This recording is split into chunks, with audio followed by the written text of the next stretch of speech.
Diário de uma viajante acástica. Rejeição.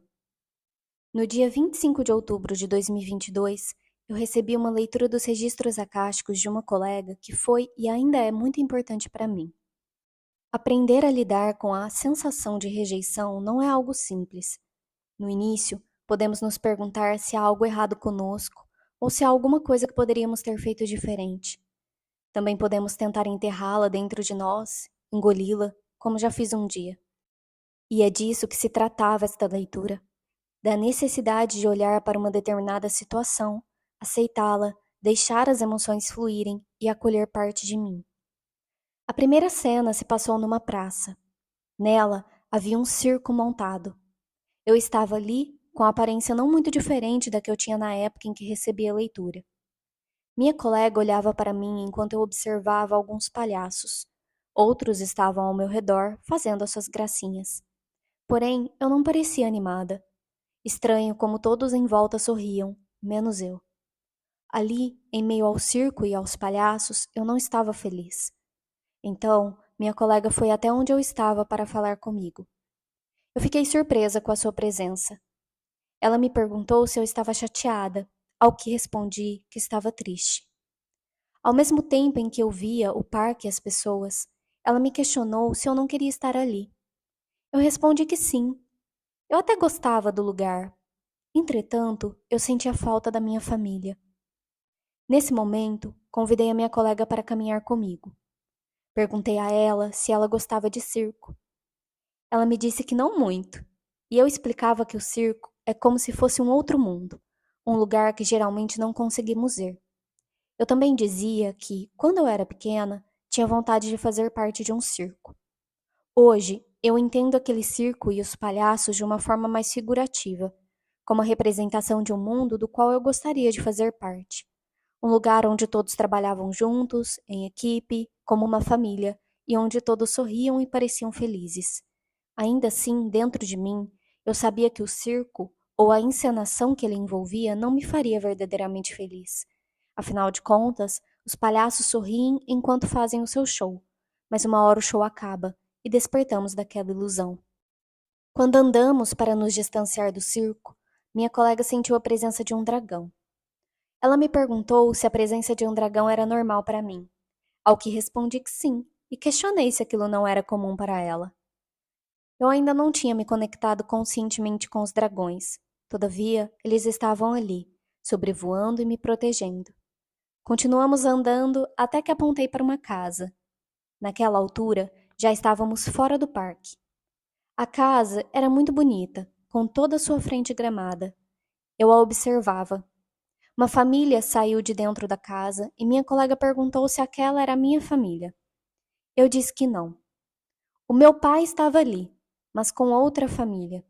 Eu não morava com eles e naquele momento vinha uma sensação de raiva misturada a um sentimento de abandono. A título de contexto, meus pais se divorciaram quando eu tinha de 13 para 14 anos. Cerca de um ano depois, meu pai começou a namorar com a sua atual esposa. Aos meus 16 anos, nasceu a minha irmã mais nova. Gostaria de deixar claro que em nenhum momento me desentendi com qualquer uma dessas figuras. Nunca fui impedida de vê-los ou de telefonar. Porém, algo dentro de mim parecia quebrado, e eu não sabia como lidar com aquilo. Eu amava o meu pai, mas ele tinha uma nova vida e eu não conseguia entender qual era o meu papel ali. Quando a família saiu da casa, eu chamei novamente a minha colega e voltamos a andar. Chegamos a uma praça com bancos, uma fonte no meio, muitas árvores e um caminho que levava a uma trilha. Perguntei se ela gostava de fazer trilhas, e ela me disse que nunca tinha feito uma. Eu respondi que gostava de fazê-las, porque através delas eu entrava em contato com a natureza e me sentia mais conectada comigo. Então, eu a convidei para seguirmos juntas por aquela trilha. A mata era fechada e as árvores eram muito altas. Dificilmente dava para ver o céu. No entanto, como estava de dia, conseguíamos ver tudo. Eu dizia a ela que gostava de ficar ali.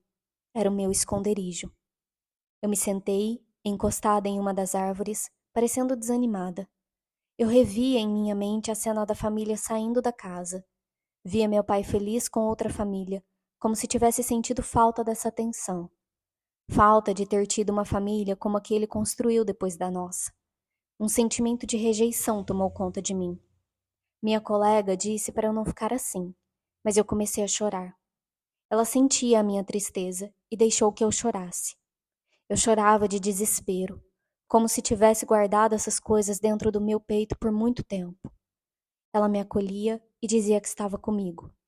Eu peguei na mão dela, olhei para ela e agradeci. Após um tempo, eu a convidei para caminhar novamente até chegarmos a uma cabana em meio à neve. Esse lugar ficava numa montanha. Havia pessoas esquiando e eu estava pronta para esquiar também. Minha colega disse para mim que nunca tinha esquiado na vida, e eu respondi que aquilo era algo que eu sempre quis fazer e que agora tinha a oportunidade. Eu desci uma rampa e ia esquiar, como se a aventura fosse algo que me libertasse das angústias que eu tinha. Ao me aventurar, eu me sentia um pouco mais livre, um pouco mais eu. Me diverti por um tempo até chamá-la novamente. Ela veio até mim e entramos na cabana.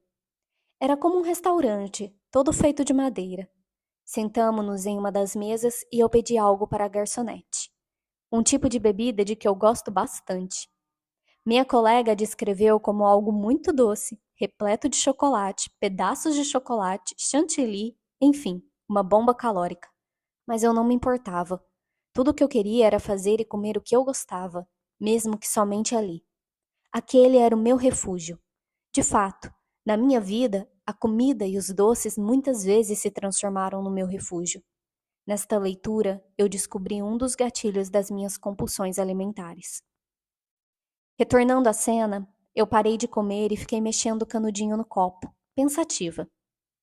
Meu pai e a sua família entraram na cabana e eu me senti muito incomodada. Eles se sentaram perto de nós. Aflita, eu tinha vontade de sair correndo, porque não conseguia lidar com aquela situação. Por fim, convidei a minha colega para sair.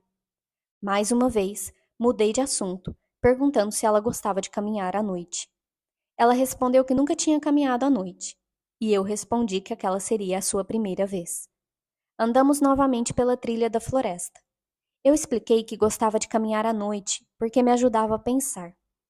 Também falei que, se eu pudesse, faria tudo o que queria. Todavia, eu sabia que as coisas não funcionavam assim. De repente, estávamos novamente na frente da casa da família do meu pai, enquanto eu observava pensativa. Nesse ponto, os mentores disseram que havia uma situação em minha vida que eu sabia que estava inacabada e que eu precisava ter coragem para resolver e enfrentar. Uma questão familiar. Por isso, aquele fractal repetia sempre o mesmo padrão de voltar para a frente daquela casa. A partir dali, seguimos para a sala de cura, onde havia duas de mim.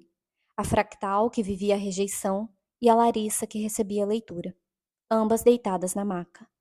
Um ser baixinho, similar a um gnomo, entrou na sala. Depois dele, vieram vários elementais, incluindo as fadas. Os arcturianos se apresentaram mais uma vez para aquele processo de cura e limpeza. Eu ainda estava muito angustiada, chorando. Os mentores diziam para mim que aquilo iria acabar. Eles tiraram uma espécie de canudo de ferro do meu joelho esquerdo, um implante.